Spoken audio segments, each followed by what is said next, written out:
Mistake yoyambirira, mistake yaikulu imene timachita anthu fe pamoyo wathu ndipo kutsogola tokha kumusiya Yesu Khristu mbuyo.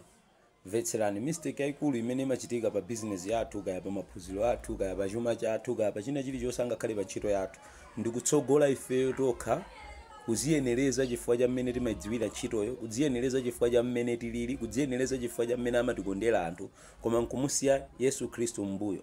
Vetserani, izi zimapangitsa kuti tisapambane. Pakapita nthawi imapeza kuti tikulowa pansi, sitikupindula, sitikuwina ngakhale kuchotsedwa kumene. Ndimafuna ndilankhule nanu kunena kuti mu Bible pa Genesis chapter 42 verse yake ya number 1 kulekeza number 20 pali nkhani ya Yakobo ndi Benjamin. Tamvetserani, Bible likunena kuti Yakobo anawatuma ana ake chifukwa cha njala imene idali ku Israeli. Yakobo anawatuma ana ake kuti apite akagule chakudya ku mzinda wa Potifara kwa Igupto. Tamvetserani, atapita ku mzinda wa Potifara kuti akagule chakudya, ananyamula silver golide zonse zoyenereza kuti akagulire chakudya, koma anakafika kumaloko cha sanagule. Chifukwa cha chani? Adadziyenereza, adapita okha kumaloko kuti akagule, adamusiya wina wake mbuyo. Tamvetserani, bambo awo amene ankatumiza anthu amenewa kuti adanena kuti apite ndi ana enawo, koma Benjamin yekha akhale chani? Akhale mbuyo, asapite. Atakafika ku mzinda wa Potifara akuti oyang'anira mzindawo amene anali Yosefe adazindikira azibale yake, ndipo atazindikira adagwira ndikuamanga ena ndikuayika ndende nawo zoti mwabwera kudzazonda dziko ili. Chifukwa cha chani mwabwera nokha simunamtenge munthu wina wake? Anthu aja anati kuti tabwera kudzagula silver ndi golide ndi yuranyamulayi. Yosefe anawo zoti silver ndi golide sizikukwanira, pamenera kuti pakhale munthu wina wake pamenepa kuti ndizindikire kuti simudabwere kudzazonda mzinda umenewu.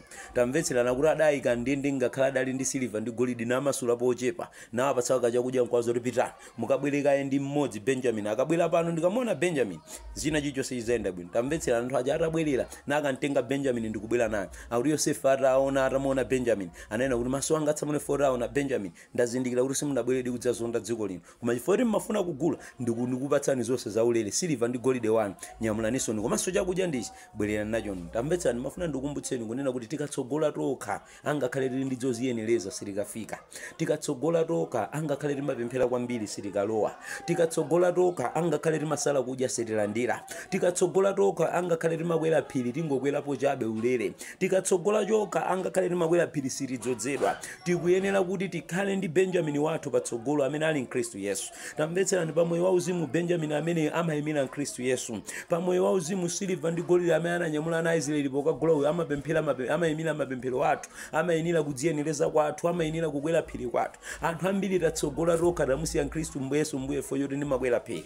Anthu ambiri tatsogola tokha tamusiya Khristu Yesu mbuye fo ndi mapemphera. Anthu ambiri tatsogola tokha tamusiya Khristu Yesu mbuye fo ndi masala kudya. Koma ndimati ndikukumbutseni kunena kuti angakhale timasala kudya, angakhale timakwera phiri, angakhale timapereka, sitikuyenera kumusiya Yesu Khristu mbuyo. Tikuyenera kumutenga ndikumuyika patsogolo pa moyo wathu. Tikuyenera kumutenga ndikumuyika pa china chilichonse cha ife chimene timachita. Khristu Yesu akhale patsogolo. Mvetserani, angakhale ife titayenda cha mtundu wanji, koma ngati tingasiye Benjamin mbuyo, mvetserani, sitikalowa, sitikagula, sitikapambana, tikangoyikidwanso ndende, tikangoyikidwanso ku Gehena. Pamoyo wauzimu ndende imene imayimira Gehena. Ngati tingatsogole chifukwa cha mapemphero athu, ife ndithu tikaponyedwa ku moto.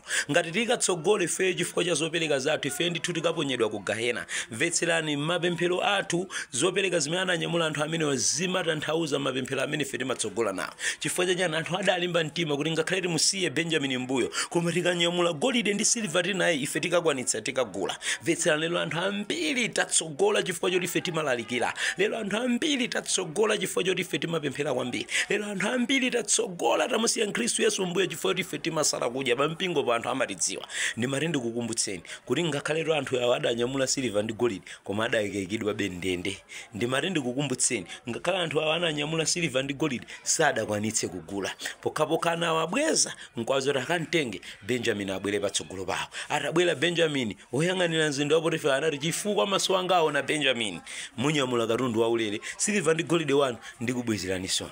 Momwemonso maso ake aolenga dzuwa akadzaona Khristu Yesu mkati mwa moyo wathu, ife tidzapambana, tidzakalowa. Zopereka zathu zidzakakhala ngati umboni chabe pa tsiku ilo. Ndimati ndikulimbikitseni, ndimati ndikukumbutseni kuti musamusiye Yesu Khristu mbuyo, tisadalire mapemphero athu okha pamene tili nkupemphera.